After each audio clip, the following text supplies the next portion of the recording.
Sobat Troops yang dikasih Tuhan, Shalom, salam sehat untuk kita semua.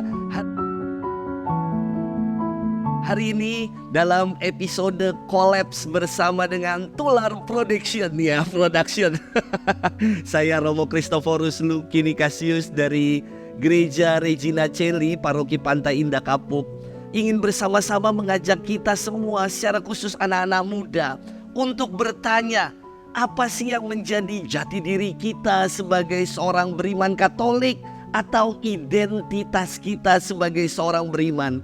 Saudara-saudari, sobat Troops sekalian yang dikasihi Tuhan, banyak ya yang mengatakan generasi zaman sekarang disebut generasi stroberi. Saya tuh kurang suka dengan sebutan itu. Karena apa? Karena generasi stroberi kan nampak cantik dan indah kayak buah stroberi.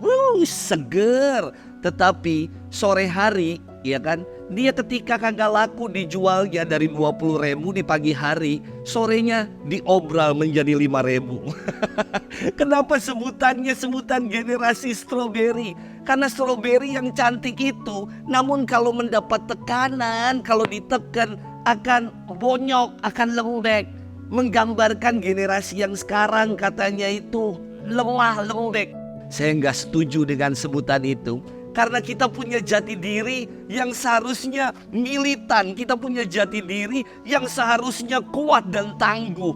Apa sih yang menjadi jati diri atau identitas kita sebagai seorang beriman Kristiani? Sobat Troops sekalian yang dikasihi Tuhan, saya nggak terlalu suka juga dengan sebutan yang namanya generasi mager, males gerak, generasi rebahan.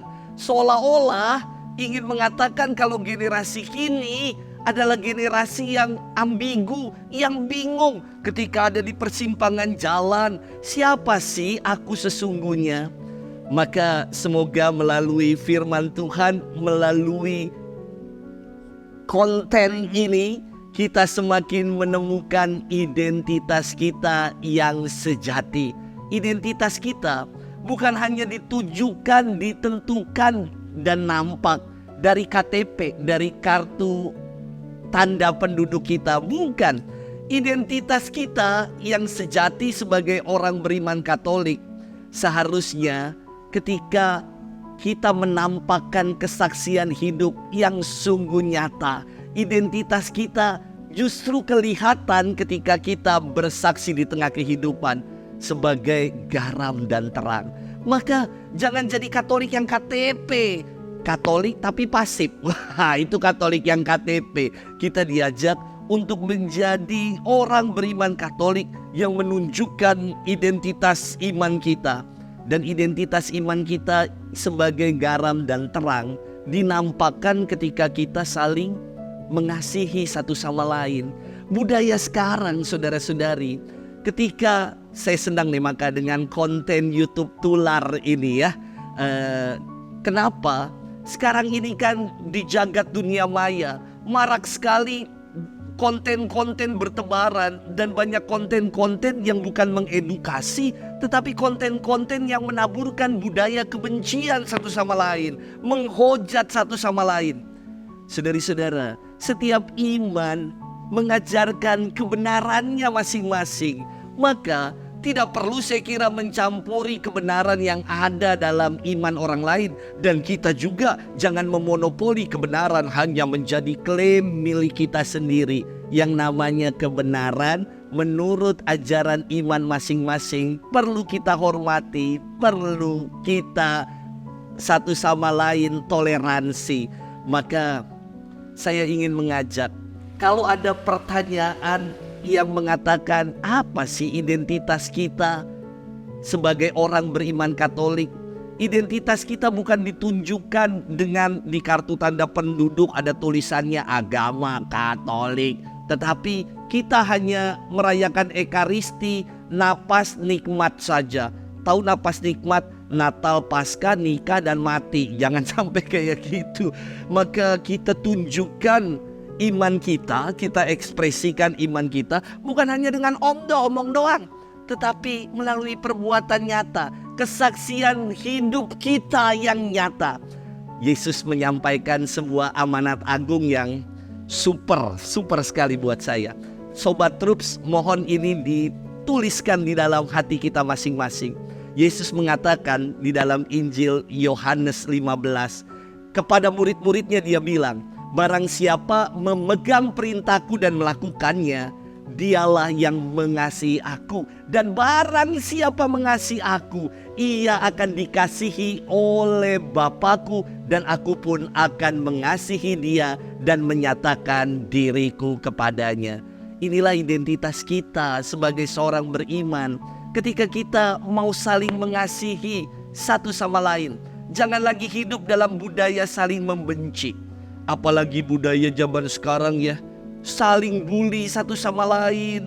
Marak sekali di media sosial kita saling membuli satu sama lain. Lancar sekali jempol ini kalau membuli orang. Tapi mari kita gunakan jempol ini dengan bijak. Bukan untuk membuli, tetapi untuk memberi apresiasi. Mengapresiasi, inilah wujud kita sebagai orang beriman Katolik yang mau mengasihi orang, menghormati orang satu sama lain. Sahabat Troops semua yang dikasihi Tuhan, saya ingin mengajak kita semua, mari kita tunjukkan identitas atau jati diri kita sebagai seorang beriman, sebagai garam dan terang. Garam itu ya, enggak kelihatan. Garam itu sedikit, karena kalau garam itu dicampur dalam sayuran dan banyak, sayurnya gak enak, kasinan. Garam itu harus melebur. Terang, menjadi terang artinya apa? Terang itu yang menyinari kegelapan. Ada kesamaan antara garam dan terang. Garam ketika udah tercampur nggak kelihatan lagi bentuknya. Terang ketika sudah menerangi kegelapan juga bentuknya terang, nggak bisa kita pegang. Namun keduanya punya kesamaan. Apa kesamaan dari garam dan terang? Kesamaannya adalah garam dan terang sama-sama punya makna. Garam punya makna, menjadikan sayuran nikmat. Maka pernah ada ya umat yang mengatakan kepada saya, Romo ini kayaknya tambah bulat. Romo ini kayaknya tambah berat. Saya bilang, jangan bilang gitulah. Jangan bilang saya tambah berat, tapi biarlah saya ini tambah berkat, bukan tambah berat. Dan ada yang mengatakan, Romo coba deh pantang ini nih Romo, pantang 3G. Pantang gula, garam, dan gendut. Bukan, pantang gorengan yang terakhir. Gula, garam, gorengan. Saya kira pantang 3 hal ini memang pasti bikin kita kurus. Karena apa? Kalau nggak ada garam sayuran nggak nikmat. Kalau nggak ada gula makanan apa-apa kurang enak rasanya. Dan kalau nggak ada, tadi satu lagi garam, gula, dan satu lagi itu gorengan. Kalau kita nggak makan gorengan, rasanya pasti ada sesuatu yang kurang. Memang betul bikin kurus dengan pantang 3G ini. Tetapi bukan kurus karena kita nggak makan. Kurusnya adalah karena makanannya jadi nggak enak semua kalau nggak pakai garam, gula, dan nggak makan gorengan. Sobat Troops, menjadi garam itu artinya yang menggarami, memberi rasa nikmat. Maka mari kita bertanya, apakah kehadiran kita di tengah komunitas, dalam kehidupan bersama dengan masyarakat, di dalam dunia kerja kita, dalam kehidupan menggereja, apakah kita telah memberi rasa enak, rasa nikmat bagi orang lain? Kita mau bersaudara sama orang lain. Dan yang kedua, apakah kita telah menjadi terang dalam kehidupan ini yang menyinari kegelapan? Tidak ikut arus ketika dunia ini mengajarkan kegelapan. Anak-anak zaman sekarang kan seneng ya dengan yang namanya dunia hiburan malam, yang ada ajeb teng. Mau nggak kita nggak terlibat dalam arus itu? Justru kita menyinari yang gelap, karena kesejatian identitas atau jati diri kita ditunjukkan dengan menjadi terang di tengah kehidupan. Semoga kita nggak lagi bingung apa yang menjadi identitas kita sebagai seorang beriman Katolik. Identitas kita sebagai seorang beriman Katolik ditunjukkan dengan mau mengasihi. Dan mengasihi itu kita ungkapkan, ekspresikan, bukan hanya dengan omongan, tetapi melalui perbuatan nyata sehari-hari sebagai garam dan terang.